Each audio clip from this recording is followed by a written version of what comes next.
बिस्मिल्लाहिर्रहमानिर्रहीम। अस्सलाम वालेकुम वरहमतुल्लाहि वबरकातुहू। इस्तगफार के फायदे। इस्तगफार से कौन सी नेमतें मिलती हैं? मोहतरम नाजरीन, इस्तगफार पढ़ने के बेशुमार फायदे हैं जिनका कुरान और हदीस में जिक्र है। अल्लाह ताला का फरमान है कि तुम इस्तगफार करो, मैं तुम्हारे गुनाह माफ कर दूंगा। गुनाह को कैसे अल्लाह माफ करते हैं? हदीस कुदसी है कि आदम के बेटे, ए इंसान, अगर तेरे गुनाह इतने ज्यादा हो जाए कि सारी जमीन भर जाए, फिर जमीन के ऊपर जलना शुरू हो जाए और आसमान तक पहुंच जाए, इतने गुनाह मेरा ख्याल है किसी के हो नहीं सकते। लेकिन फिर भी अल्लाह ताला अपनी रहमत और बख्शिश को कैसे वाजे कर रहे हैं कि एक इंसान, एक बंदे के गुनाह इतने हो जाए कि आसमान तक पहुंच जाए। और फिर क्या फरमाया कि फिर वो बंदा सिद्ध के दिल से मेरे हजूर इस्तगफार करे, माफी मांगे तो मैं उसके सारे गुनाह माफ कर दूंगा और मुझे कोई परवाह नहीं है। अल्लाह ताला क्या फरमाते हैं कि मुझे कोई परवाह नहीं है, मैं तुम्हारे सारे गुनाह माफ करता हूँ। हमारे लिए दुनिया और आखिरत की कामयाबी यही है कि अल्लाह हमें बख्श दे। आगे की जरा बात भी तो सुने, अल्लाह ताला का करम देखें। फरमाया कि जो बंदा इस्तगफार को लाजिम पकड़ लेता है, लाजिम पकड़ने का मतलब क्या है कि कसरत से इस्तगफार करता है, उठते बैठते चलते फिरते जहाँ वक्त मिला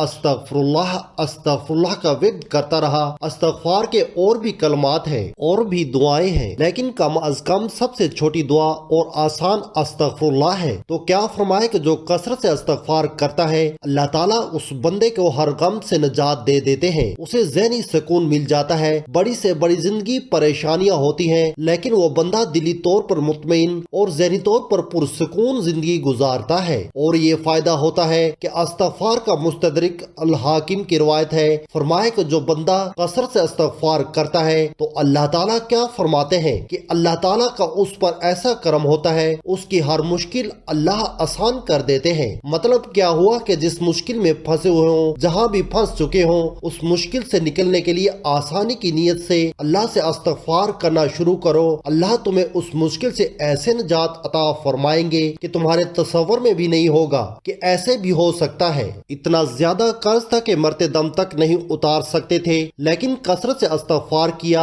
तो सारा कर्ज उतर गया और पता भी नहीं चला। मोहतरम नाजरीन, कसरत से इस्तगफार करें तो अल्लाह ताला मुश्किलात को आसानियों में तब्दील कर देते हैं। जो इंसान इस्तगफार करता है अपने लिए तो करता ही है, जो इंसान इस्तगफार करता है अपने लिए तो करता ही करता है, दूसरे मोमन मर्दों और औरतों के लिए भी अल्लाह से माफी मांगता है कि या अल्लाह जितने मोमन बंदे बंदियां हैं मैं सब के लिए दरख्वास्त करता हूँ, सबकी तरफ से उनके गुनाहों की माफी मांगता हूँ कि या अल्लाह तो रहीम है, या अल्लाह तो करीम है, या अल्लाह तो रहमान है, या अल्लाह अपनी रहमत से आलम इस्लाम के गुनाहों को माफ फरमा दे। तो ये बंदा अल्लाह के इतना करीब चला जाता है, इतना करीब हो जाता है कि अल्लाह के रसूल सल्लल्लाहु अलैहि वसल्लम क्या फरमाते हैं कि ये बंदा फिर इतना अल्लाह के करीब हो जाता है कि जो भी दुआ मांगता है अल्लाह उसकी हर दुआ कबूल फरमाते हैं। मोहतरम नाजरीन, अपनी और दूसरों की अगर दुआएं कबूल करवाना चाहते हैं, अल्लाह के करीब होना चाहते हैं, अल्लाह का कुर्ब चाहते हैं तो इस्तगफार करें, अपने लिए भी और दूसरे मोमन मर्दों और औरतों के लिए भी। ये वो बहुत बड़ा फायदा है कि हमारी दुआएं कबूल होना शुरू हो जाएंगी। कुरान मजीद में अल्लाह ताला का फरमान है कि जो लोग इस्तगफार करते हैं उन पर मेरा अजाब कभी नाजिल नहीं होता। मुसीबतें, बीमारियां और अजाब, जो मुख्तलिफ शक्ल में जो चीजें हमारे सामने आ रही हैं, फिर ये नहीं आती। बंदे महफूज रहेंगे जब तक कि वो इस्तगफार करते रहेंगे। कुरान मजीद में अल्लाह ताला का फरमान है कि जो लोग इस्तगफार करते हैं मैं उन लोगों को जिस्मानी रूहानी हर लिहाज से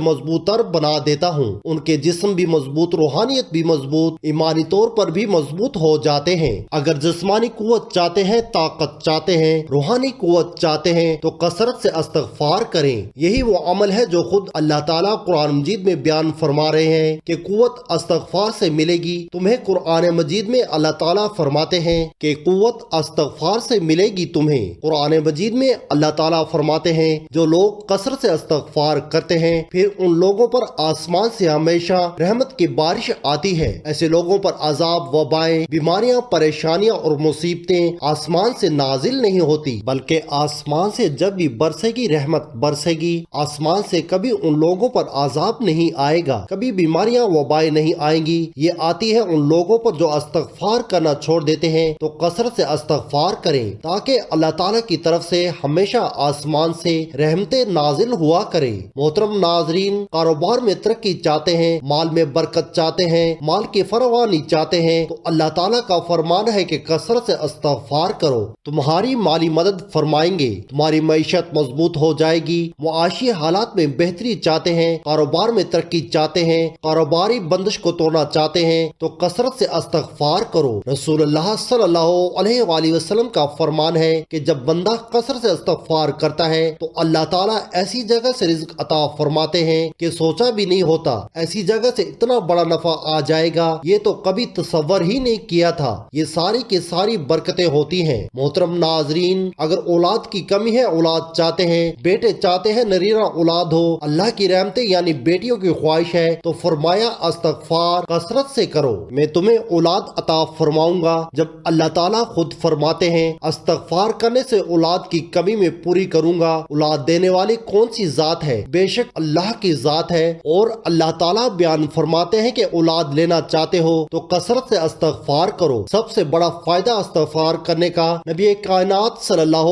علیہ وآلہ وسلم کیا فرماتے ہیں؟ فرمایا کہ روز محشر جب قیامت کے دن اعمال کا حساب ہوگا اور جب بندے کے نامہ اعمال میں زیادہ استغفار ہوا تو اس بندے کے لیے خوشخبری ہے، جنت کی وہ بندہ کامیاب ہو گیا۔ جنتی ہے وہ انسان جس کے نامہ اعمال میں کثرت سے استغفار لکھا ہوا مل گیا۔ اس لیے اگر چاہتے ہیں کہ جنت ملے تو پھر کثرت سے استغفار کریں۔ گناہوں کی معافی چاہتے ہیں تو استغفار کریں، غم سے نجات چاہتے ہیں تو استغفار کریں، مشکلات سے نکلنا چاہتے ہیں تو استغفار کریں، دعاؤں کی قبولیت چاہتے ہو تو استغفار کریں، عذاب اور مصیبتوں سے محفوظ رہنا چاہتے ہیں تو استغفار کریں، جسمانی اور روحانی طور پر مضبوط اور طاقتور بننا چاہتی ہیں تو استغفار کریں، اللہ تعالیٰ کی طرف سے آسمان سے رحمتوں کا نزول چاہتے ہیں تو استغفار کریں، کاروبار میں ترقی اور مال میں برکت چاہتے ہیں تو اللہ تعالیٰ کا فرمان ہے کہ استغفار کریں، اولاد نرینہ یا اولاد مدینہ چاہتے ہیں تو استغفار کریں، جنت کا داخلہ چاہتے ہیں تو استغفار کریں۔ اللہ پاک سے دعا ہے کہ اللہ تعالیٰ ہمیں دنیا اور آخرت دونوں جہانوں میں کامیابیاں اور بھلائیاں عطا فرمائے، آمین یا رب العالمین۔ محترم ناظرین، اگر ویڈیو پسند آئے تو ویڈیو کو لائک اور شیئر ضرور کریں اور ہمارے اسلامی اور اصلاحی چینل کو ضرور سبسکرائب کریں۔